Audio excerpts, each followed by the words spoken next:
नमस्कार दोस्तों, एक बार फिर से स्वागत है आपका मेरे YouTube चैनल पर। और आज जो है फिर से मैं एक सच्ची घटना पर आधारित एक स्टोरी लेकर आया हूँ। तो पूरा वीडियो अंत तक देखना। और कहानी शुरू होती है 20 फरवरी 2024 दिन मंगलवार सुबह के तकरीबन 7:30 बजे का समय हो रहा था। अब जो है इधर श्रेयांशु शर्मा नाम का एक लड़का रोज़मर्रा की जो है अपने स्कूल जा रहा था। अब स्कूल जो है तकरीबन 1:30 बजे के आसपास ख़त्म हो जाता था और इसी के आसपास वो थोड़ी देर बाद घर पर आ जाता था। अब इधर पर जो है वो करीब 1:30 बजे तक जो है घर पहुंच जाता था और घर आता था। घर आने के बाद जो है तुरंत खाना खाता है।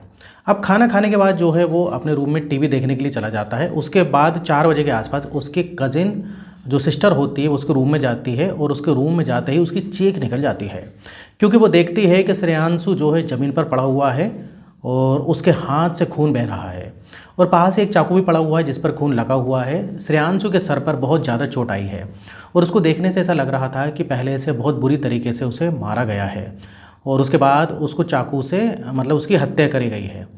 अब देखिए आसपास के लोग सब आ जाते हैं और इधर पर पुलिस भी आ जाती है और पुलिस जांच में पाती है कि भाई ना तो घर से कोई लूटपाट हुई है, ना ही घर में किसी के ज़बरदस्ती घुसने के कोई निशान है।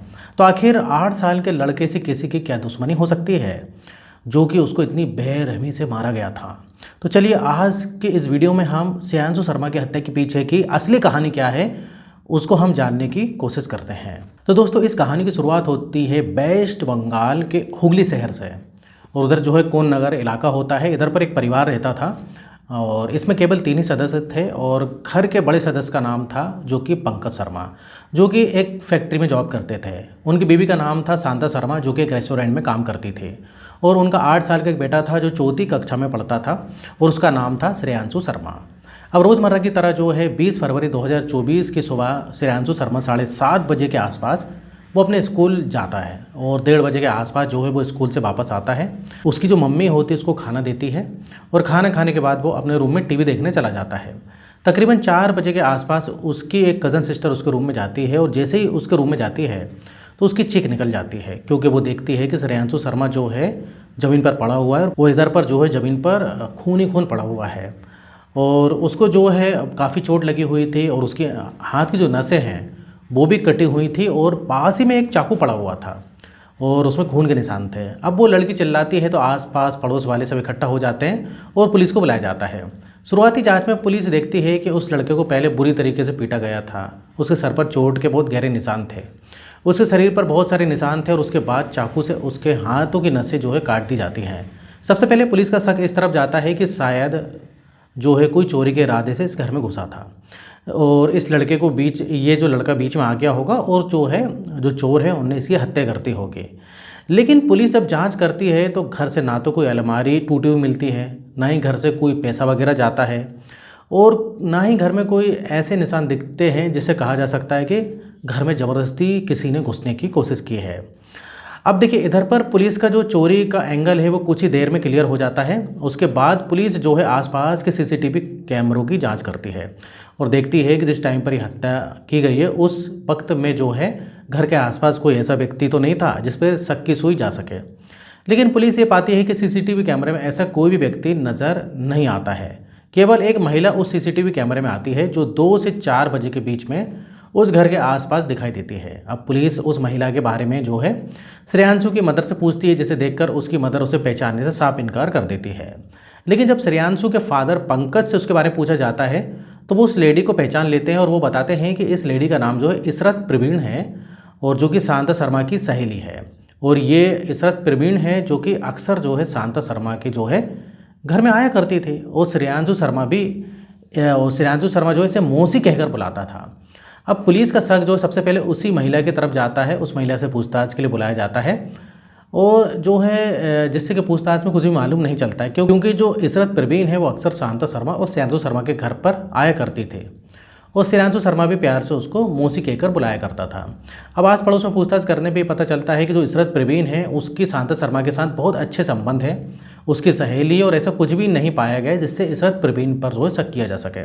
अब पुलिस जो है अपनी छानबीन कर रही थी। अब थोड़ा सा एंगल पुलिस चेंज करती है इधर पर और इस परिवार की हिस्ट्री निकालती है और आस पड़ोस के जो लोग होते हैं उनसे पूछताछ करती है और ये पता लगाया जाता है कि इस परिवार की जो है किसी के साथ कोई दुश्मनी थी, क्योंकि किसी दुश्मनी के चलते भी इस तरीके के मर्डर जो है अक्सर किए जाते हैं। लेकिन छानबीन में ये पाया जाता है कि ये परिवार बहुत ही साधारण परिवार था और किसी के साथ जो है आस पड़ोस में इसकी दुश्मनी नहीं पाई जाती है। अब पुलिस का जो है ये वाला एंगल फेल हो जाता है। अब पुलिस अपनी छानबीन का दायरा बढ़ाते हुए और दिशा को बदलते हुए घर के अंदर जो मेंबर्स होते हैं उनसे पूछताछ करती है। सबसे पहले पुलिस का शक इस तरफ जाता है कि जो पंकज शर्मा है शायद उसके इशरत प्रवीण के साथ कुछ नाजायज़ संबंध हो, जिसके बारे में जो है श्रेयांशु शर्मा को पता चल गया हो और जिस कारण जो है पंकज शर्मा और इशरत ने मिलकर दोनों का मर्डर किया हो।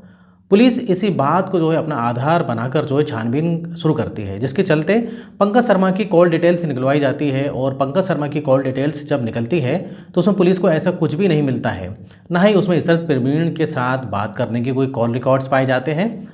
उसके बाद जो पुलिस है वो इशरत प्रवीण के कॉल रिकॉर्ड्स निकलवाती है और अब उसमें भी ऐसा कुछ नहीं पाया जाता जिससे कि ये साबित हो सके कि इशरत प्रवीण की पंकज शर्मा के साथ कोई नाजायज़ संबंध है। लेकिन इशरत प्रवीण के कॉल रिकॉर्ड्स में एक बात यहाँ पर पुलिस को बहुत ही अजीब लगी कि एक नंबर पर जो इशरत जो होती है वो बहुत देर तक बात किया करती थी और रात के 2 बजे से लेकर 3 बजे तक बात किया करती थी और ये घंटों घंटों तक चलती थी। और ये जो नंबर था किसी और का नहीं बल्कि श्रेयांशु शर्मा की मम्मी शांता शर्मा का था। अब पुलिस यहाँ पर जो है इशरत प्रवीण से पूछताछ करती है और उससे पूछती है कि वो शांता शर्मा से इतनी लंबी बातें क्यों किया करती थी, जिस पर इशरत प्रवीण उन्हें कहती है कि वो मेरी बहुत ही पुरानी सहेली है और अक्सर मुझे उससे बातें करना पसंद है। अब ये सुनकर जो पुलिस का शक है वो इशरत प्रवीण की तरफ से हट जाता है, लेकिन कहीं ना कहीं पुलिस को अभी भी इशरत प्रवीण पर थोड़ा सा डाउट था। इसलिए उसके जो है कॉल मैसेज जो वगैरह होते हैं उनका रिकॉर्ड्स निकलवाया जाता है। और यहाँ पर कुछ ऐसा होता है कि भाई पुलिस जो है जानकर हैरान हो जाती है। दरअसल इशरत जो प्रवीण है उसके व्हाट्सएप मैसेज को जब निकलवाया जाता है तो उसमें जो है शांता शर्मा के साथ किए हुए थे और वहाँ पर बहुत ज़्यादा वल्गरिटी देखने को मिलती है और उन मैसेज से ही क्लियर हो जाता है कि जो इशरत प्रवीण है उसका शांता शर्मा के साथ कुछ नाजायज़ संबंध था। मतलब वो दोनों लेस्बियन फ्रेंड्स थे। जी हाँ दोस्तों, लेस्बियन फ्रेंड्स। अब यहाँ से इस केस में एक बहुत बड़ा क्लू मिल जाता है जिसको लेकर पुलिस अपनी छानबीन जो है आगे बढ़ाती है। इशरत प्रवीण और शांता शर्मा को पूछताछ के लिए पुलिस थाने बुलाया जाता है और यहीं पर जब सख्ती से पूछताछ की जाती है तो शांता शर्मा यहाँ पर टूट जाती है और वो ये बता देती है कि श्रेयांशु शर्मा की हत्या के पीछे उसका यानी शांता शर्मा और इशरत प्रवीण का ही हाथ है। मतलब यहाँ पर जो है श्रेयांशु शर्मा जो है उसकी हत्या और किसी ने नहीं उसकी माँ ने की और वो भी जो है अपनी दोस्त के साथ मिलकर। अब देखिए इधर पर लेकिन सवाल अभी भी ये था कि आखिर उन्होंने ये हत्या क्यों की थी। अब यहाँ पर जो है शांता शर्मा पुलिस को बताती है कि भाई जो है मेरे प्रवीण जो इशरत प्रवीण जो उसके साथ मेरे संबंध हैं और वो दोनों एक लेस्बियन हैं। और एक दिन स्कूल से जब श्रेयांशु शर्मा घर आया था तो उसने इशरत प्रवीण और शांता शर्मा को कमरे में कुछ आपत्तिजनक स्थिति में देख लिया था। अब क्योंकि जो श्रेयांशु शर्मा है वो 8 साल का था, 4th क्लास में वो पढ़ता था, तो वो थोड़ा सा सही गलत का ज्ञान जरूर रखता था, जिस पर जो शांता शर्मा है उसको इस बात को लेकर बहुत ही टेंशन थी कि कहीं जो श्रेयांशु शर्मा है वो उन दोनों की पोल न खोल दे। और इसी के चलते जो शांता शर्मा है उसने इशरत प्रवीण के साथ मिलकर श्रेयांशु शर्मा की हत्या करने का प्लान बनाया। और 20 फरवरी 2024 को जब वो स्कूल से वापस आया तो उसी दौरान सीसीटीवी कैमरे में भी इशरत प्रवीण को उसके घर में आते हुए देखा गया था। और वहीं पर हत्या कैसे की, देखिए सबसे पहले श्रेयांशु शर्मा को सिर को जो उसको मतलब उसका जो सर है उसको दीवार से मारा और फिर उसके बाद भाई टेबल से पटक पटक कर उसका सर फाड़ दिया। उसके शरीर पर कई सारे चोट के निशान थे। उसके बाद जब शांता शर्मा को लगा कि शायद ये अभी भी जीवित रह सकता है तो एक चाकू लाकर उसके हाथ की जो है नसें काट दी, यानी कि वो बिल्कुल भी ये नहीं चाहते थे कि श्रेयांशु शर्मा किसी भी हाल में जीवित रहे। अब उसके बाद पुलिस ने इस बारे में पंकज शर्मा से पूछताछ की तो पूछताछ में पंकज शर्मा ने ये बताया कि उनकी शादी को 10 साल हो चुके हैं और पिछले तकरीबन जो 4-5 साल से जो है शांता शर्मा के इशरत प्रवीण के साथ ऐसे ही संबंध हैं और जिसके बारे में पंकज शर्मा को भी मालूम था। लेकिन उसने कभी इसके बारे में किसी को नहीं बताया क्योंकि समाज में इज्जत खोने का डर उसको कहीं ना कहीं लगा हुआ था। अब पंकज शर्मा का कहना ये था कि भाई उसे इस बात का बिल्कुल भी यकीन नहीं हो रहा कि जो शांता शर्मा है वो अपनी हवस को पूरा करने के लिए अपने ही बेटे की जो है जान ले सकती है। अब श्रेयांशु शर्मा की हत्या के पीछे की ये थी पूरी कहानी। अब इस कहानी में एक और ट्विस्ट दोस्तों ये रहा कि जो पंकज शर्मा है उनके घर में एक डॉग भी था, यानी कि उन्होंने एक कुत्ता पाला हुआ था। और पुलिस बताती है कि जब उस कुत्ते के आसपास से कोई भी अनजान व्यक्ति गुजरता था तो वो भौंकता था। और जिस दिन ये वारदात हुई उसी दिन वो कुत्ता भी बिल्कुल भौंका नहीं था, और पड़ोसियों ने ये बताया कि अगर इनके घर में कोई अनजान व्यक्ति आता था तो कुत्ता ज़रूर भौंकता था। इसलिए पुलिस का जो शक है वो घर वालों की तरफ ही गया था।